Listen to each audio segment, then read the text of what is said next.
एष सुरासुरमणु सिन्धवन्दितं दोदघायिकममलं पडमामि बड्डमाणं तित्थं धम्मस्य कर्तारम्। प्रवचन सार ग्रंथ के आधार पर अपनी चर्चा चल रही है, जिसमें मंगलाचरण की 5 गाथाओं का हम लोगों ने विस्तार से स्वाध्याय किया है। अब सिलेबस के अनुसार जो 20 गाथाएं हैं, उन 20 गाथाओं के ऊपर ही अपना अब ये चलेगा स्वाध्याय। और 7वीं गाथा, उसके ऊपर आज अपन चर्चा करेंगे। वैसे 6वीं गाथा में आचार्य देव ने क्या कहा है वो भी अपने को जान लेना चाहिए। 6वीं गाथा में आचार्य कुंदकुंद देव कहते हैं कि जो सम्यक दर्शन ज्ञान चारित्र की आराधना करते हैं वो जीव उत्कृष्ट देव और मनुष्य पर्यायों को प्राप्त करते हुए निर्वाण को प्राप्त होते हैं। माने कहने का मतलब ये है कि जैसे सम्यक दृष्टि जीव प्रथम नरकविन सटभु ज्योतिषबान भवन सन नारी थावर विकलत त्रय पशु में नहीं उपजत समकित धारी। जो सम्यक दृष्टि जीव हैं वो इन पर्यायों में उत्पन्न ना होकर के उत्कृष्ट देव और उत्कृष्ट मनुष्य पर्याय लेकर के और निर्वाण को प्राप्त होते हैं। बल निर्वाण पर ही है, लेकिन किसी के हृदय में ऐसा हो कि संसार में दुख उठाने पड़ेंगे तो रत्नत्रयधारी जीवों को या रत्नत्रय के आराधक जीवों को, चतुर्थ गुण स्थानवर्ती में भी चारित्र का अंश तो है अंतानुबंधी के कसाय के अभाव रूप, इसलिए मोक्ष मार्ग त्रयात्मक है और चौथे गुण स्थान से ही मोक्ष मार्ग प्रकट हो जाता है। इस अपेक्षा से मनुष्य में रत्नत्रय की आराधना या रत्नत्रय है, तो इस अपेक्षा से भी उस चीज को अपन देख सकते हैं। अब वो सम्यक दर्शन ज्ञान चारित्र क्या है? तो वास्तव में आचार्य देव कहते हैं चारित्र ही धर्म है, क्योंकि जो जीव का जो दुख है वो उल्टी मान्यता तो जड़ है, ये तो इसमें तो कोई विवाद नहीं है। लेकिन जो संसार वृक्ष खड़ा हुआ है वो संसार वृक्ष वास्तव में इस जीव के क्रोध मान माया लोभ, ये जो कहना चाहिए कि चारित्रगत दोष हैं, इनके कारण ही खड़ा हुआ है। तो वास्तव में हमको करनी तो चारित्र की ही आराधना है, लेकिन चारित्र की उत्पत्ति स्थिति वृद्धि और उसका जो निराकुलता रूप फल है वो बिना सम्यक्त्व के नहीं उत्पन्न होता है, इसलिए सम्यक्त्व की अनिवार्यता कही गई प्रवचन सार ग्रंथ में। वास्तव में तो ये कभी कभी देख करके लगता है कि आचार्य कुंद देव चारित्र समझाना चाहते हैं प्रवचन सार ग्रंथ में, इसीलिए चर्चा ही चारित्र से शुरू की और चारित्र पर ही जाकर के वो चर्चा परिपूर्ण की है। फिर ज्ञान तत्व प्रज्ञापन और ज्ञेय तत्व प्रज्ञापन की क्या आवश्यकता है? तो कहते हैं कि चारित्र रूपी महल सम्यक दर्शन और सम्यक ज्ञान की कहना चाहिए बुनियाद पे खड़ा होता है, उसकी नींव पे खड़ा होता है। इसलिए सम्यक दर्शन और सम्यक ज्ञान की चर्चा की, और जब सम्यक दर्शन सम्यक ज्ञान की चर्चा पूर्ण हो गई उसके बाद आचार्य ने देर नहीं की, तत्काल आदेश दिया परिवज्जतु सामण्यम यदि इच्छति दुख परिमोक्षम।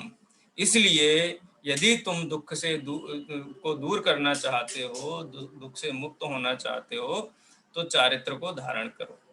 मैंने 7वीं गाथा में जो बात की वो जाकर के फिर चरणानुयोग सूचक चूलिका में मानो कह रहे हैं कि अब निष्कर्ष के रूप में अब मैंने ये समझा दिया है कि बिना समता भाव के, बिना चारित्र के, बिना शुद्धोपयोग के सुख प्राप्ति नहीं होगी, इसलिए तुम चारित्र को धारण करो। तो चारित्र क्या है उसकी चर्चा 7वीं गाथा में परिभाषा दी है चारित्र की। देखो, मूल संस्कृत और मूल प्राकृत से ही अपन चलेंगे उसका अनुवाद करते हुए। ऊपर की बात इसमें हमको ये बता दीजिए कि जैसे ये जो गाथा नंबर लिखी है ये आचार्य कुंद जी की है, चारित्रम खलु धम्मो। हाँ। और ये जो संस्कृत है, संस्कृत है वो आचार्य अमृतचंद्र देव की है। ठीक है। अच्छा, और ये जो पैराग्राफ में लिखी हुई है वो जयसेन आचार्य जी की है? नहीं नहीं, ये जो आपको दिखाई दे रहा है ना स्क्रीन पर, हाँ, अगर किसी के पास में प्रवचन सार की वो प्रति हो जिसमें संस्कृत ऊपर दी हुई है, फिर एक आड़ी लाइन खींच के, फिर और संस्कृत बीच में दी हुई है, फिर आड़ी लाइन खींच के, फिर हिंदी दी हुई है, अगर वो वाली प्रति किसी के पास में है, यानी 3 पार्ट में जो प्रवचन सार हर पन्ने पे आपको दिखाई देता है, तो सबसे ऊपर वाले पार्ट में जो संस्कृत का अंश है वो आचार्य अमृतचंद्र देव का है, और उसमें जो प्राकृत हैं की गाथाएं हैं वो आचार्य कुंद कुंद देव की हैं। उसके बाद लाइन के खींच करके नीचे जो संस्कृत दी हुई है ये इस प्रति में नहीं है। यहाँ आचार्य जयसेन की टीका को यहाँ स्पर्श नहीं किया। स्पर्श माने उनकी संस्कृत टीका नहीं ली गई है, अर्थ बताने के लिए कहीं उल्लेख किया हो वो अलग बात है। लेकिन पुराने जितने प्रवचन सार ग्रंथ प्रकाशित हुए हैं, ज्यादातर जो सोनगढ़ से या फिर अन्य स्थान से, जिसमें जो आड़ी लाइन दे करके और नीचे बीच में जो संस्कृत की टीका दी हुई है वो आचार्य जयसेन की टीका है, और स्वतंत्र रूप से भी आचार्य जयसेन की टीका प्रकाशित है। आदरणीय ब्रह्मचारिणी कल्पना बहन ने वो अनुवाद करके, और वो स्वतंत्र रूप से भी प्रवचन सार मूल ग्रंथ जो आचार्य जयसेन के पास उपलब्ध जो 311 गाथाएं थी उनके आधार पे जो टीका वो अलग से भी प्रकाशित है। बाकी पुराने प्रवचन सार ग्रंथ जो प्रकाशित हैं उनमें आचार्य अमृतचंद्र देव की टीका और आचार्य जयसेन की भी टीका शामिल की गई है। लेकिन हमारे पास जो प्रस्तुत ग्रंथ है इसमें मूल टीका आचार्य कुंद कुंद तो आचार्य अमृतचंद्र देव की है और गाथाएं आचार्य कुंद कुंद देव की। ठीक है, चलिए। जी सर जी। हाँ जी, हाँ, तो छठवीं गाथा में आचार्य ने क्या कहा था उसका देखो ऊपर हम देख लेते हैं। संपद्यते ही दर्शन ज्ञान दर्शन ज्ञान प्रधानात चारित्रात वीतरागात मोक्षः। ये चारित्र कैसा चारित्रात वीतरागात मोक्षः, वीतराग चारित्र से मोक्ष होता है। ठीक है, ऊपर की लाइन में पढ़ रहा हूँ, आप अगर आपका पुस्तक है वहां भी देख सकते हैं, यहाँ भी देख सकते हैं। इसका कनेक्शन जरूरी है इसीलिए मैं थोड़ा इसको ले रहा हूँ। वीतरागात चारित्रात मोक्ष, वीतराग चारित्र से ही मोक्ष होता है। माने आचार्य देव बहुत स्पष्ट शब्दों में कह रहे हैं कि मोक्ष का कारण राग नहीं है, वो व्यवहार चारित्र मोक्ष का कारण है, परंपरा से मोक्ष का कारण है, उसको बहुत स्पष्ट शब्दों में कह रहे हैं, वीतराग चारित्रात मोक्ष। और वीतराग चारित्र कैसा है? मिथ्या दर्शन मिथ्या ज्ञान सहित हो सकता है क्या? तो कहते हैं दर्शन ज्ञान प्रधानात, जो दर्शन ज्ञान प्रधान वीतराग चारित्र, चारित्र के यहाँ पे 2 विशेषण लिए, एक विशेषण है दर्शन ज्ञान प्रधानात और दूसरा विशेषण है वीतरागात। दर्शन ज्ञान प्रधानात वीतरागात चारित्रात मोक्षः। ही माने निश्चय से, संपद्यते माने प्रकट होते हैं, तत एव च सरागात। अब सराग चारित्र की भी बात करते हैं, व्यवहार चारित्र जिसको हम कहते हैं 28 मूल गुण के पालन रूप है, जो राग भाव है, शुभ राग है, उत्कृष्ट शुभ राग है, कुछ भी उसकी अपन विशेषण दे करके कह सकते हैं।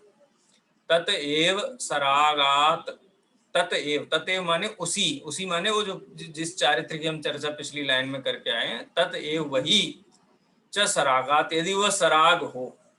अच्छा, तत् माने कौन सा? दर्शन ज्ञान प्रधानात तत एव सरागात। तो वहां वीतराग शब्द का छोड़ करके यहाँ सराग शब्द ले लिया है, लेकिन दर्शन ज्ञान प्रधान जो चारित्र है उसी चारित्र का जो सहचारी राग है उसकी बात यहाँ पे है। मिथ्या दृष्टि को तो चारित्र होता ही नहीं है, तो चारित्र ही नहीं है तो उसका सहचारी राग की तो बात ही नहीं हो सकती।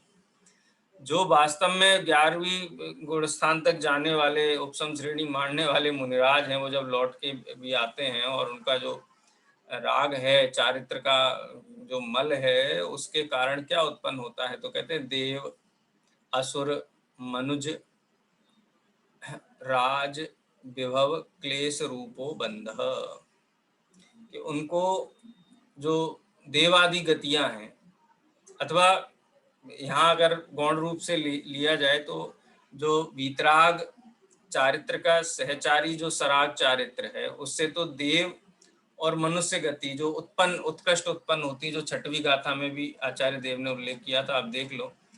संपज्जति निवाणम देव असुर मणुय राय विवहेहिम जीवस्य चरितादो दंसनाण पहाड़ादो। दर्शन ज्ञान प्रधान जो चरित्र है उससे जीव देव असुर मणुय राय, देवासुर मणुय राय माने जो मनुष्य देव असुर, देखो इसको हिंदी में भी आप देख लीजिए एक बार।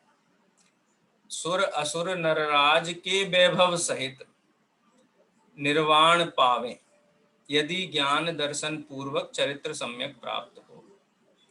तो यहाँ असुर का मतलब भावनात्रिक वगैरह से मेरे ख्याल से गौण रूप से लेना चाहिए। कल्पवासी देव होते हैं, सम्यक दृष्टि जीव और उत्तम मनुष्य होते हैं, उस पूर्वक मोक्ष की प्राप्ति करते हैं।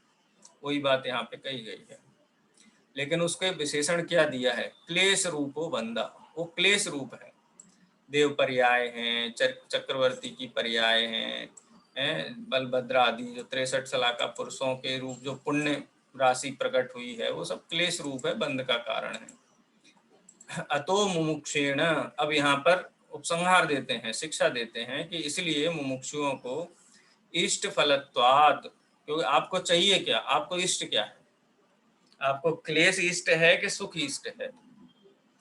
आपको संसार परिभ्रमण इष्ट है कि मोक्ष इष्ट है?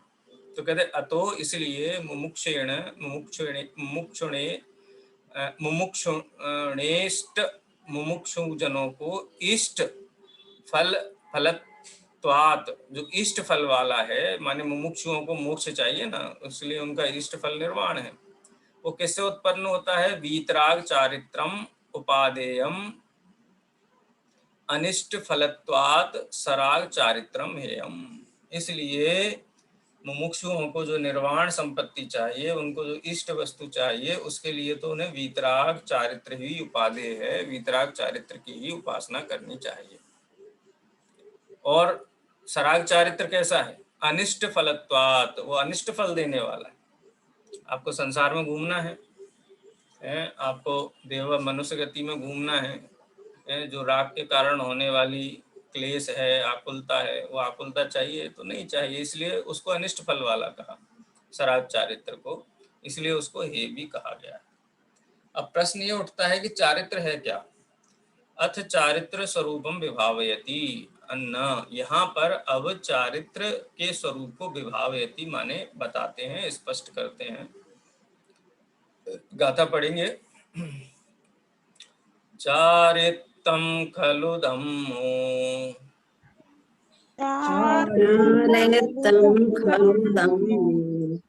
धम्मो जो सो समुत्तीर्णे दिट्ठो,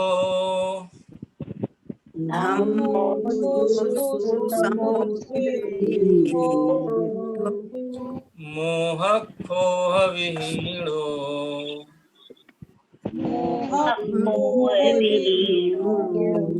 परिणामो अपरो समो।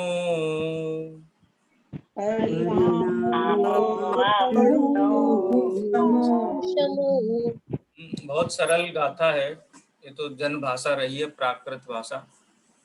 दो भाषाएं भारत की प्राचीन भाषाएं हैं, एक प्राकृत और एक संस्कृत। प्राकृत भाषा उसे कहते हैं जो बिना किसी प्रयास के सहज रूप से जन सामान्य के द्वारा जिसका व्यवहार किया जाता है, उसको प्राकृत कहते हैं। प्रकृतेर भावो प्राकृतम, ये जनता की भाषा है। और इसी भाषा को नियमों में बांध करके, क्लिष्ट बना करके कहते हैं संस्कृत, संस्कारित कर दिया उसको, संस्कारित कर दिया संस्कृत।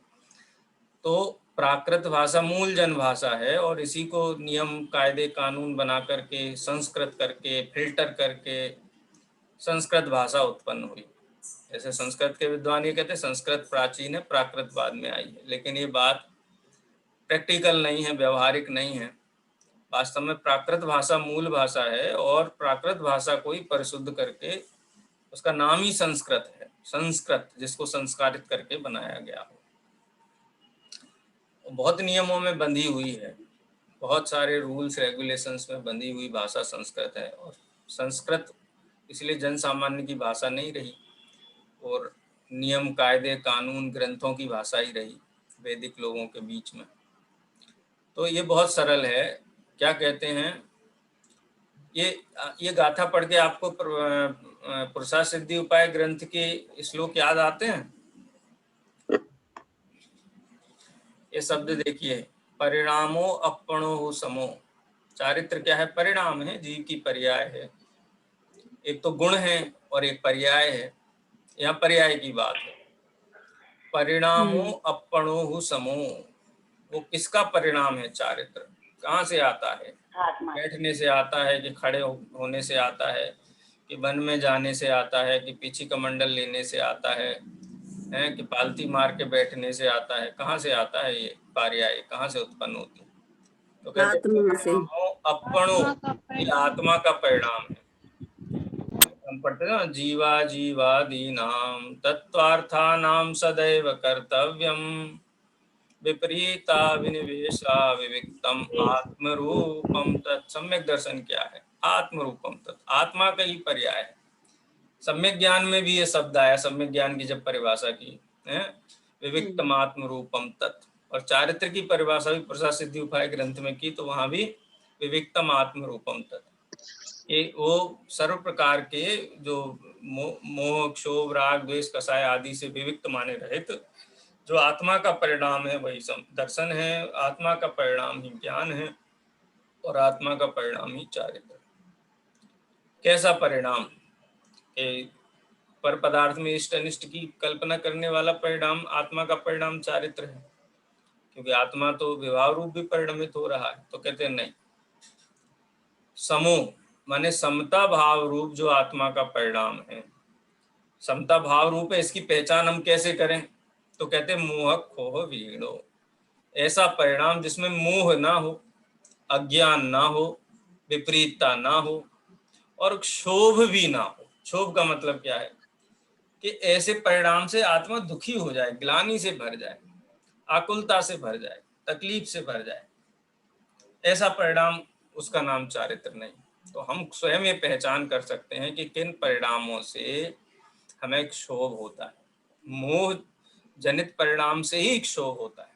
वास्तव में मोह खो लिखा है ना, मोह कारण है और क्षोभ वो हमारे वेदन में आता है। मोह सीधे सीधे ध्यान में नहीं आता, लेकिन क्षोभ ध्यान में आता है ना। क्षोभ कारण है, वो क्षोभ कार्य है और मोह कारण है। तो कारण और कार्य, विपरीत कारण और कार्य से रहित जो आत्मा का परिणाम है, समता भाव है, वही चारित्र है। यानी चारित्र कहीं बाहर का नहीं है, आत्मा का ही परिणाम है। और वो क्या है? समता भाव है। वो चारित्र कैसा है कि चारित्रम खलु धम्मो, वो चारित्र ही धर्म है। अब एक शब्द और आपने सुना होगा, दंसण मूलो धम्मो और चारित्रम खलु धम्मो। दंसण मूलो धम्मो का मतलब क्या होता है? दर्शन धर्म का मूल है। दर्शन धर्म का मूल है। तो धर्म क्या है? धर्म चारित्र है, लेकिन वो चारित्र रूपी धर्म की जो जड़ है, मूल है, वो सम्यक तो है, सम्यक ज्ञान और सम्यक चारित्र। एक बार बार हम जो आचार्य समंत भद्रदेव का श्लोक स्मरण करते हैं, रत्नखंड श्रावकाचार का, विद्यावृत्तस्य संभूति स्थिति वृद्धि फलागमयी न सती सम्यक्त्वा भावे विद्या भावे तरोरिव। हाँ, हम याद करते हैं ना। तो वास्तव में चारित्र धर्म है और चारित्र का मूल सम्यक्त्व तो है। इसलिए कोई ये बात कहता, ये बात बहुत चली गुरुदेव श्री के विरोध में कि मिथ्यात्व तो अकिंचित कर है, मिथ्यात्व तो कुछ होता ही नहीं है, मिथ्यात्व का के अभाव का ढोल ये सोनगढ़ वाले पीटते हैं, तो ये फालतू की बात है, तुम तो चारित्र धारण करो। सम्यक दर्शन कोई वस्तु ही नहीं है, क्योंकि मिथ्यात्व अकिंचित कर है, उससे कोई संसार का परिभ्रमण नहीं होता है। तुम्हारा तो चारित्र है, चारित्र को संभालो। लेकिन देखो ऊपर टीका में भी आचार्य देव कहते हैं, दर्शन ज्ञान प्रधानात् चारित्रात् वीतरागात् मोक्ष। मूल गाथा में, छठवीं गाथा में भी आचार्य देव ने दंसन नाण पहाड़ा शब्द कह करके दर्शन ज्ञान प्रधान चारित्र, उससे निर्वाण की प्राप्ति होती है। जहाँ दर्शन ज्ञान से हीन चारित्र है, वो चारित्र मिथ्या चारित्र है और उससे संसार परिभ्रमण होता है। बहुत स्पष्ट शब्दों में बात है। ठीक है। चारित्रम खलु धम्मो ठीक है, चारित्र ही वास्तव में धर्म है। आपको धर्म करना है ना जीवन में, तो कैसे करें कि चारित्र को धारण करो, क्योंकि चारित्र ही धर्म है। चारित्र कैसे जीवन में आता है? सम्यक दर्शन, सम्यक ज्ञान होने पर चारित्र जीवन में आता है। इसलिए सम्यक दर्शन प्रकट करो और चारित्र की आराधना करो। और क्या कहते हैं? धम्मो जोसो समोत्तीर्ण दिट्ठो। और धर्म क्या है? चारित्रम खलु धम्मो। ऐसा वो चारित्र रूप धर्म कैसा है, उसका क्या स्वरूप है? जोसो समोत्तीर्ण दिट्ठो, कि जो समता भाव है। समता भाव का मतलब क्या? कि ज्ञान में कुछ भी आता रहे, लेकिन किसी भी वस्तु को देख करके इष्ट अनिष्ट बुद्धि उत्पन्न न हो। जैसे सिद्ध भगवान सिद्धालय में विराजमान है ना, ज्ञान में सब झलकता है। अरे स्वयं की भूतकालीन पर्यायें झलकती हैं, और उनके जितने भी नाते रिश्ते, जितने भी क्या अनंत अनंत जीवों से अनंत अनंत रिश्ते हुए, सब झलकता है। लेकिन वो पूर्ण चारित्र रूप अवस्था में समता भाव रूप विराजमान, अनंत परमात्मा समता भाव रूप विराजमान। अरे मोक्ष मार्ग की साधक जो अग्रिम पंक्ति में चलने वाले आचार्य उपाध्याय साधु हैं, उन्हें भी सांसारिक इन क्रियाकलापों से वो भी प्रभावित नहीं होते, वो भी समता भाव में स्थित है। इसीलिए समता भाव ही धर्म है, और वो वास्तव में चारित्र रूप, समता भाव रूप चारित्र वही धर्म है, और वो आत्मा का परिणाम है। और उसमें कोई कष्ट, आकुलता, कसाय, मोक्ष, शोक कुछ नहीं है। एकदम आनंद आनंद आनंद आनंद की स्थिति तो चारित्र है। इस प्रकार से आचार्य देव मूल गाथा में कहते हैं। ठीक है, इसका हिंदी अनुवाद पढ़ते हैं गाथा का। चारित्र ही बस धर्म है, वह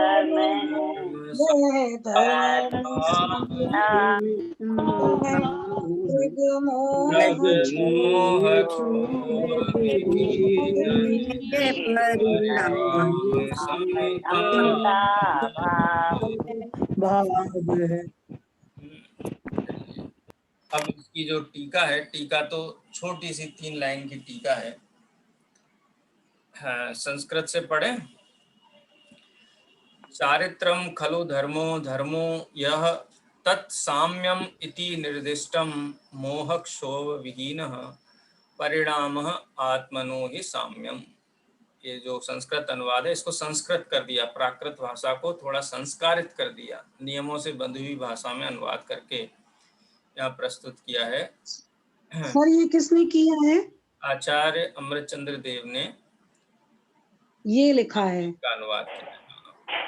क्योंकि वो होता है ना, जैसे आजकल आप कोई सरकारी मीटिंग में हो या कोई ऐसा आयोजन हो नेशनल इंटरनेशनल लेवल का, तो आप हिंदी बोलोगे तो लोग कहेंगे कि देखो हिंदी में बात कर रहे हैं, भाई अंग्रेजी में बोलो। तो राजप्रासादों की भाषा, पंडितों की भाषा उस समय ऐसा प्रचलन में था। तो आचार्य अमृतचंद्र देव ने उसको उस संस्कारित भाषा में भी, तथाकथित संस्कारित भाषा में भी उसका अनुवाद किया कि जो जैन नहीं है, अजैन है, वो भी इसको समझें और इसके महत्व को स्वीकार करें। खैर, भाषा कोई विवाद की वस्तु नहीं है, ये तो एक ज्ञान का आदान प्रदान का साधन और माध्यम है। लेकिन देश काल परिस्थिति के अनुसार ग्रंथ लिखे जाते हैं। जैसे आज हिंदी में लिखे जाते हैं, अंग्रेजी में लिखे जा रहे हैं, लोगों को समझ में आए धर्म क्या है। तो जैसी देश काल परिस्थिति की आवश्यकता होती है, उसके अनुसार ग्रंथों की रचना, उनके अनुवाद, उनकी परंपरा को आगे बढ़ाया जाता है। हाँ, स्वरूपे चरणम चारित्रम स्वसमय प्रवृत्ति रीति अर्थः। स्वरूपे चरणम, अपने स्वरूप में लीन रहना, स्वरूप सन्मुख रहना, स्वरूप में तन्मय रहना, लोकालोक ज्ञान में झलके तो भी तन्मयता अपने स्वरूप में रहे। अज्ञानी जीव की तन्मयता कहाँ होती? अज्ञानी जीव की तन्मयता ज्ञेय में होती है, स्वरूप में नहीं होती है, पर रूप में। ज्ञेय माने पर ज्ञेय में होती है। आत्मा भी ज्ञेय है, पर ज्ञेय में अज्ञानी की तन्मयता होती है, और ज्ञानी की तन्मयता स्वज्ञेय माने आत्मा में होती है। तो स्वरूपे चरणम चारित्रम। अब उस स्वरूप में चरण कैसे किया जाए? इस स्वरूप में आचरण करने का, स्वरूप में लीन रहने का क्या तात्पर्य? तो कहते स्व समय, स्व समय माने स्व आत्मा है, जो द्रव्य गुण पर्याय सहित ऐसा जो आत्मा है, स्व समय है, उसमें प्रवृत्ति ही, उसमें प्रवृत्ति करना इति अर्थ, ये उसका अर्थ है। तद एव वस्तु स्वभावात् स्वभावत्वात् धर्म, और यही वस्तु का स्वभाव है। प्रत्येक द्रव्य, अनादि निधन वस्तुएं अपनी मर्यादा सहित, अपनी मर्यादा में परिणमित होती है, अपनी मर्यादा सहित। कोई द्रव्य अन्य का करता धरता हरता नहीं। तो वो प्रवृत्ति का मतलब क्या है? तद एव वस्तु स्वभावत्वात्, क्योंकि यही वस्तु का स्वभाव है कि प्रत्येक द्रव्य अपने में रहता है। और जिसने ये श्रद्धा प्रतीति कर ली, स्वीकार कर लिया, उसको सम्यक दर्शन कहते हैं। और ये जो ज्ञान है उसी का नाम सम्यक ज्ञान है। और इसी प्रकार से परिणति में टिके रहना, इसका नाम धर्म है, क्योंकि ये वस्तु का स्वभाव, प्रत्येक द्रव्य अपने में ही प्रवृत्ति करता है, पर में प्रवृत्ति करता नहीं। अज्ञानी जीव मानता है कि मैं पर में प्रवृत्ति करता हूँ, करता तो वो भी नहीं। शुद्ध चैतन्य प्रकाशनम इति अर्थः, शुद्ध चैतन्य रूप होकर के प्रकाशित होना। मैं शुद्ध ज्ञान दर्शन स्वभाव वाला हूँ, मेरा काम जानना देखना बस, इसके अतिरिक्त मेरा कुछ भी कार्य नहीं है। और शुद्ध चैतन्य वस्तु बनकर के ही प्रकाशित होना। जैसे कोई पूछता है ना, सिद्ध भगवान क्या करते हैं, तो हम क्या कहते हैं? क्या कहते हैं मीना जी? सिद्ध भगवान क्या करते हैं? अपनी आत्मा में स्थित रहते हैं। अपनी आत्मा में स्थित रहते हैं। और भी अगर कुछ ऐड करें तो जानते देखते हैं। तो जानना देखना माने क्या है? चैतन्य, शुद्ध चैतन्य रूप। तो शुद्ध चैतन्य रूप से प्रकाशित होते हैं, शुद्ध चैतन्य रूप से प्रकाशित होते हैं। शुद्ध चैतन्य तत्व का ही वहाँ प्रकाशन है। वहाँ देह नहीं है, कर्म नहीं है, नो कर्म नहीं है, राग नहीं है, द्वेष नहीं है, मोह नहीं है। शुद्ध चैतन्य चैतन्य चैतन्य है, उस रूप से प्रकाशित होते हैं। तद एव च यथावस्थित आत्मगुणत्वात् साम्यम। समता किसे कहते हैं भाई? समता भाव होना चाहिए। समता भाव, समता भाव का मतलब क्या होता है? जैसे सामने एक गरीब है और एक अमीर है, तो समता भाव माने क्या? जैसे सोना है सामने और कांच के टुकड़े पड़े हुए हैं, तो समता भाव का मतलब क्या है? एक तो ये कहे कोई कि देखो भाई, हम तो साम्यवादी हैं, समता भाववादी हैं। हम सोना और कंकड़ पत्थर पड़े हुए हैं, तो हम तो सोना और कंकड़ पत्थर को एक ही जानते हैं, एक ही जानते हैं, दोनों एक ही है। इसका नाम समता भाव नहीं। सोना है, सोने को सोना जानो, कंकड़ है, कंकड़ को कंकड़ जानो, जो जैसा है उसको वैसा जानो। तो फिर इसमें समता भाव क्या है? इसमें समता भाव ये है कि ये मैं नहीं हूँ, ये मेरा स्वरूप नहीं है, ये मेरे सुख दुख दाता नहीं है, ये पर द्रव्य है। ये है ना ख्याल में, ये विवेक होना चाहिए। ऐसा नहीं है कि सबको पर गेय को एक मान लो, एक जैसा गेय मान लो। एक एक का मतलब ये पर है, मैं नहीं है। सोना सोना है, कंकड़ कंकड़ है। लेकिन जैसे मुनि भगवंत होते हैं, वो सोने को देख करके आकर्षित नहीं होते हैं, और कचरे को देख करके, जुगुप्सा वाली जो घृणास्पद वस्तुएं, उनको देख करके उनमें मन में क्षोभ नहीं आता है, उनके प्रति वितृष्णा नहीं होती है। इसका नाम समता भाव। जो वस्तु है वो तो वैसी की वैसी है ही। तो इसीलिए कहा यथावस्थितात्, जो यथावस्थित वस्तुएं हैं। तदेव च यथावस्थित आत्मगुणत्वात् साम्यम, यथावस्थित जैसा स्वरूप है वैसा का वैसा यथावस्थित आत्मगुण होने से साम्य है। यहाँ शुद्ध चैतन्य के संदर्भ में बात कही गई है। शुद्ध चैतन्य रूप होकर के प्रकाशित होते हैं, क्योंकि वही यथावस्थित स्वरूप है, वही वास्तविक स्वरूप है। इसलिए शुद्ध चैतन्य स्वरूप है और शुद्ध चैतन्य रूप होकर के प्रकाशित होते हैं। यही उनका समता भाव है, साम्य भाव है। साम्यम तु दर्शन चारित्र मोहनीय उदयात अयापादित समस्त मोहक शोभ भावात अत्यंत निर्विकारो जीवस्य परिणामः। और कैसा है वो साम्य भाव? तो कहते हैं दर्शन चारित्र मोहनीय उदयात मोहनियोदयात, एक सेकंड नीचे देख लेते हैं। वह साम्य भाव दर्शन मोहनी तथा चारित्र मोहनी के उदय से उत्पन्न होने वाले हैं। उदयात, उत्पादित, हाँ एक सेकंड, इसमें मुझे दिख नहीं रहा है यहाँ। दर्शन मोहनीय उदय आपादित, आपादित शब्द है। दर्शन मोहनी के उदय से आपादित माने उत्पन्न हुए। दर्शन मोहनी के उदय से क्या उत्पन्न होता है? समस्त मोहक शोभ भावात, समस्त जो मोह भाव है, क्षोभ भाव, चर्चा की मूल गाथा में भी, उनसे क्या है? क्षोभ अभावात, ये है ना, मोह क्षोभ अभावात, मोह क्षोभ का अभाव। साम्य भाव में दर्शन मोह और चारित्र मोह के कारण उत्पन्न होने वाले मोह और क्षोभ भाव का अभाव है। मोह और क्षोभ का अभाव है।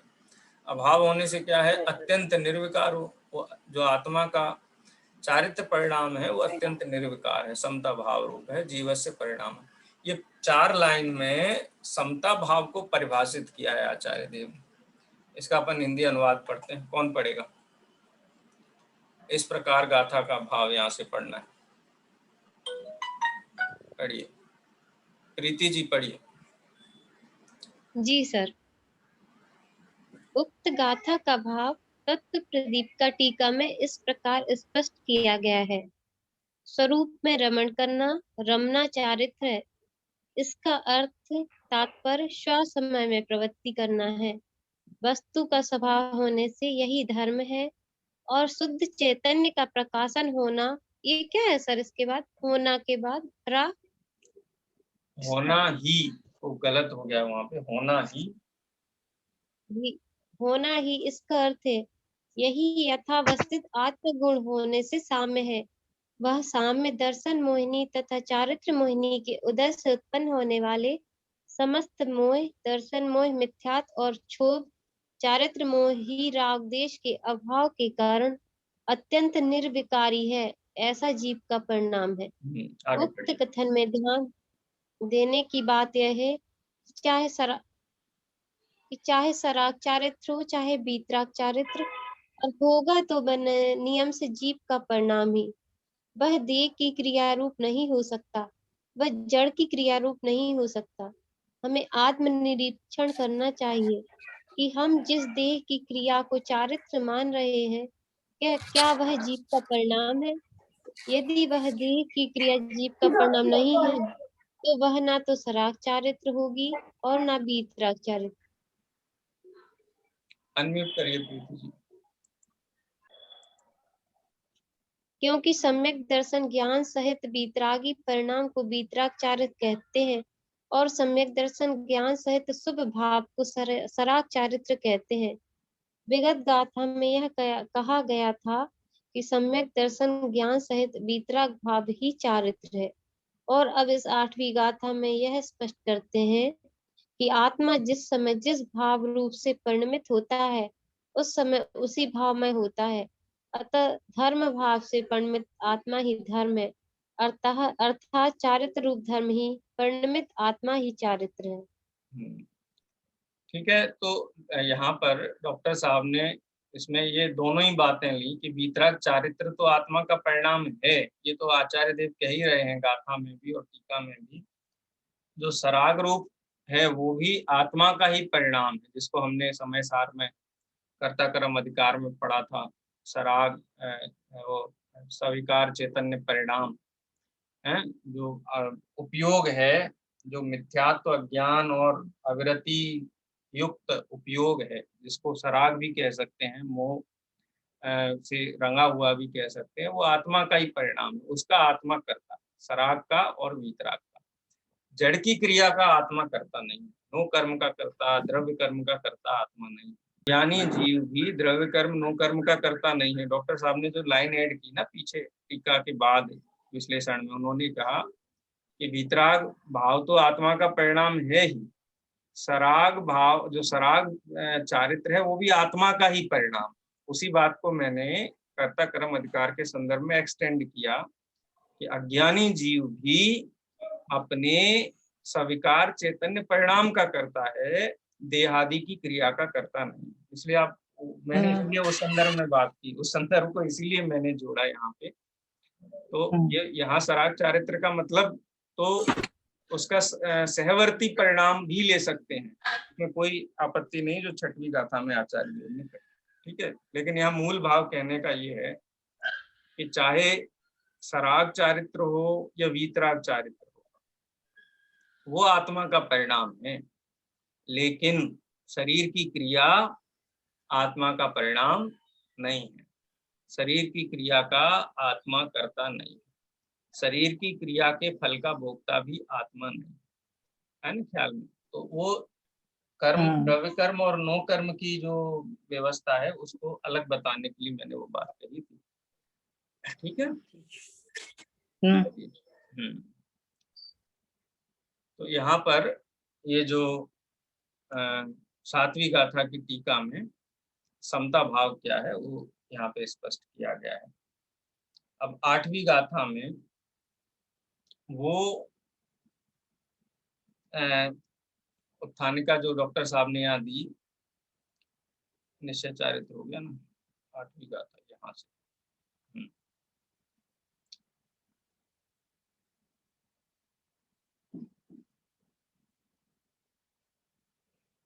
विगत गाथा में कहा कि सम्यक दर्शन ज्ञान चारित्र ही सहित वीतराग भाव ही चारित्र है।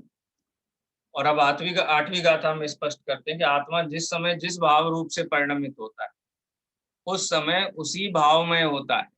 अतः धर्म भाव से परिणत आत्मा धर्म है और चारित्र रूप धर्म में परिणत आत्मा ही चारित्र है। माने इस बात को एक तरीके से व्यापक नियम बना दिया। व्यापक नियम, आत्मा जिस भाव रूप से परिणमित है उस भाव का करता है। आत्मा ज्ञानम स्वयं ज्ञानम ज्ञानादन्यत करोति किम पर भाव से कर्तात्मा मोहोयम व्यवहारिणाम। और उसके बाद वाला जो कलश था जिसका अनुवाद हम पंडित बनारसी दास जी के उसके अनुसार पढ़ते हैं, समय सार नाटक के अनुसार, ज्ञान भाव ज्ञानी करे अज्ञानी अज्ञान, द्रव्य कर्म पुद्गल करे यह निश्चय परमान। तो कहने का तात्पर्य यह है कि आत्मा जिस भाव रूप परिणमित होता है वह आत्मा का परिणाम है और वो आत्मा ही है एक प्रकार से कहा जाए तो। इसीलिए यहाँ पर जो समता भाव रूप से परिणमित आत्मा वही चारित्र है, यानी आत्मा ही चारित्र। फलितार्थ ये आत्मा ही चारित्र है। चारित्र कोई तीसरी दुनिया से आई हुई वस्तु नहीं है, कहीं से ग्रहण की हुई वस्तु नहीं है। आत्मा जब समता भाव रूप परिणमित होता है तो वही आत्मा चारित्र है। यहाँ आत्मा और चारित्र इन दोनों के भेद को गौण करके आत्मा को ही चारित्र कहा गया है। जैसे मुनियों को कहते हैं ना, जैन मुनि चलते फिरते जैन दर्शन है।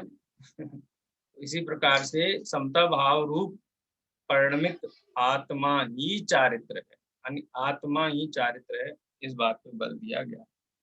इसी बात को आगे आठवीं गाथा में लेंगे। अब समय हो गया है, जिनवाणी स्तुति करेंगे, आठवीं गाथा कर लेंगे।